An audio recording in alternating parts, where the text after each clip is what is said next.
Free Florida, where woke goes to die, with a picture of the map of Florida and a giant alligator. Joining us now on the line is Governor Ron DeSantis, Republican candidate for governor, and, of course, the chief executive of the Sunshine State. Governor DeSantis, thanks for being with us here on the Howie Carr Show. Hey, Howie, how are you doing? Very good, very good. How are you doing? I mean, we read these stories every day about your campaign. They supposedly in turmoil. They're looking for the donor class, as it's called, is looking for a new candidate. You're way behind. Steve Cortez, your guy, says you're way behind, fighting uphill. What's the story? Are you in this race to stay? All of that is manufactured nonsense, because here's the thing, Howie, the corporate press in this country does not want me to be the Republican candidate, because they know I will beat the Democrats, I will beat Biden, but I think more importantly, they know I will actually get all this stuff done. I mean, what we were able to do in Florida is take a evenly divided state politically, go on a leadership where we were doing huge things, from illegal immigration, and we've even sent illegals to Martha's Vineyard, for example. We're doing things on we crime. Thank you. Not all of us, but a lot of us thank you for that. Well, no, and so we're leaning in on all these issues, delivering big results. Stood up during COVID, and we end up winning re-election by 20 points. So they see that, and so ever since our re-election, they've been doing whatever they can to try to create narratives to trip me up. Here's what I can tell you. You know it better than anyone, because you're up in New England. We don't have a national primary. We have a state-by-state process. And so what we focused on is getting footholds in Iowa, New Hampshire, South Carolina. I'm going to be in Iowa the next 2 days. We're going to be back in New Hampshire very soon. Same with South Carolina. And you build support. It doesn't happen overnight. And I can tell you what we found with Republican voters. We get very favorable views in terms of they know I've done a good job as governor. When they come out and hear me, they sign up and they want to support us. Now, that's not going to be 100,000 people at one time. It's going to be slowly but surely. So we do that. We have the path, and we've been able to do a lot of great things. And, oh, by the way, you mentioned donors. They were saying this 4 or 5 months ago, and yet first 5.5 weeks, we raised $20 million. No one is non-incumbent has raised that much in that period of time. Big support on PACs and all that stuff. So all that stuff is going great. And at the end of the day, it's just about putting in the work and letting people know, who am I? My bio, my family, my achievements, and my vision for the country as president. And once that's clear, we do very well. You mentioned Iowa. You're going to be out there with Tucker Carlson, and most of the other Republican candidates are going to be interviewed by him. And then next month, there's Fox News is having a debate, and Donald Trump is not going to be there with Tucker on Friday. He's not going to be. He says he's probably not going to be at the debate, or he doubts he'll be at the debate. What do you say to that? That he won't debate you? What would you say to him if you were talking to him instead of me? Nobody is entitled to this nomination. You have got to earn the nomination. And doing things like the family leader event in Iowa, doing things like these debates, they're important parts of the process. So I'm going to be in Iowa for that. I will be in Milwaukee for the first debate, and I'll be at all the debates because the American people deserve to hear from us directly about our vision for the country and about how we're going to be able to defeat Joe Biden. And so, this idea that he's entitled to this, I just totally reject, especially given, we had the Biden-Trump in 2020, and Biden's president. And so the idea that he's just entitled after that, it just doesn't make any sense. So he should debate. He should go to all these things and see if he can earn it with his vision. And I'll tell you this, Howie, just from what I've seen of him, his campaign is basically doing two things. One, promising things like draining the swamp and building the wall that he promised in 2016 and didn't deliver. And then two, these new ideas like building 20 cities and having school principals be elected by the parents, have the federal government do that. Those are not good ideas. And so I think people every candidate needs to be put to the test, and I think he needs to step up and do it. Now, one thing I want to ask you about is Ukraine. Biden is over in Lithuania today. He met with Zelensky, called him Vladimir, but be that as it may, he's promised them cluster bombs. And, A year ago, his press spokesman was saying that the use of cluster bombs is a war crime, and the NATO allies are recoiling at the idea. Would you support sending cluster bombs to Ukraine like some of the other Republican candidates, or are you opposed to it? I don't want to do anything that's going to escalate this conflict. I think that right now you have an open-ended blank check. There's no clear objective for victory, and this is kind of dragging on. And the danger that is, one, this could escalate. I mean, Russia has nuclear weapons, after all.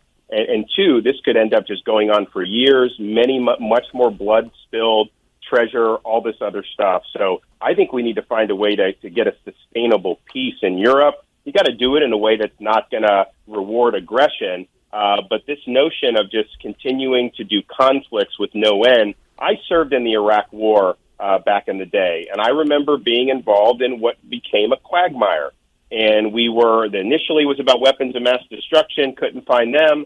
Then it was about creating a democracy in Iraq, and on it goes. And I think from a foreign affairs perspective, we've gotten into trouble as a country when we get involved in areas without a concrete objective for being there. And Biden's administration will not say to this day what victory looks like, and that's not the way you conduct business. So yes or no to cluster bombs if you were president? I would not do that. No, I think it probably runs a risk of escalation. Basically, what I've said from the beginning is, no weapons that could lead to attacks inside Russia or escalating the conflict. Because we cannot become involved in this directly, and then no support that will diminish our own stockpiles and prevent us from being able to respond to exigencies around the world. And I think that they're in danger of doing that. What if something happens in the Indo-Pacific? We just don't have an ability to respond. So there's a whole host of things around the world that we've got to be concerned with, and I think Biden is ignoring a lot of other threats. Of course, they think China is just kind of a healthy competitor. I can tell you China's not a healthy competitor. China is an adversary. China has very significant ambitions. I think a strong America with hard power will successfully deter China, but I think the direction that Biden's going is inviting a conflict with China. Let me ask you about a local question, because a lot of us who are listening and are in New England, we have places in Florida like I do.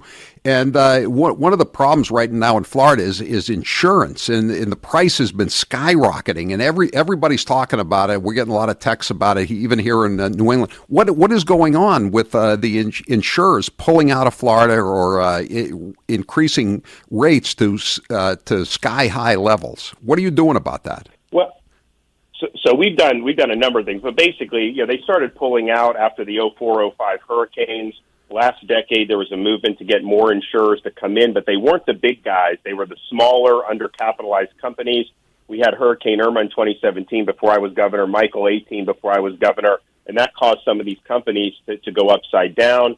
That left very few companies in the market. Obviously, economically, if there's not a competitive market, it makes it harder to have prices go down. Secondly, it costs probably twice as much to replace a roof now than it did 5 years ago, so that's reflecting in the rates. And then I think one of the things that was driving it was Florida had 8% of the property insurance claims nationwide, but accounted for 80% of the litigation costs, because we had provisions in law that basically rewarded lawyers from bringing lawsuits, and it's better in that market to resolve. We all know those billboards. We did. Yeah, but we just did it. We did a bill last year that started to address it. Then we did one in December that totally stopped that type. So we're now mimicking other states that have more stable insurance markets, which I think is good. Then we just did another $100 million for a My Safe Florida home program. So if people make improvements to their property, that qualifies them for lower rates. But I think what's going to happen is, because we did those reforms, it now is more economical for companies to come in. I think they're going to wait through this hurricane season, and then I think they're going to be willing to deploy more capital to Florida. But as you know, Howie, we have a very challenging market. We just had Hurricane Ian, which was one of the costliest storms in recent history. And so there are just more perils in Florida, but I think we've had problems with our legal infrastructure that we have addressed. We did a big reform with that and the My Safe Florida home program.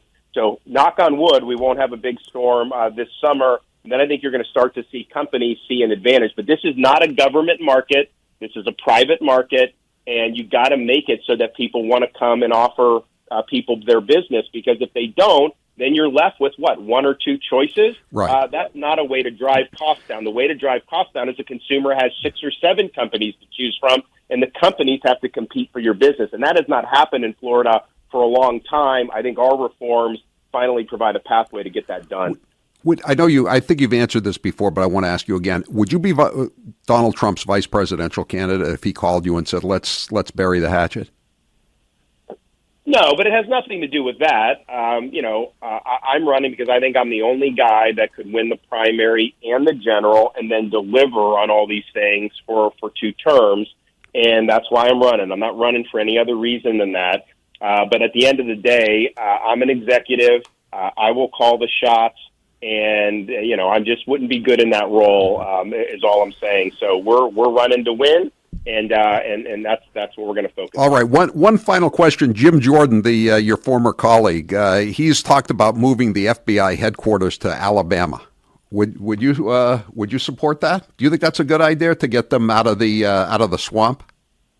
Absolutely. We're going to be actually doing that as president. We are going to take agencies and pieces of agencies and parcel them out in different parts of the country, because I think what's happened is you have an accumulation of power in D.C. Everybody thinks the same there, and that's fueled this weaponization, because these people think they're right on everything, and they weaponize it against people that are not like them. Thank you, Governor Ron DeSantis. Hope we'll have you on as a regular guest here in the future.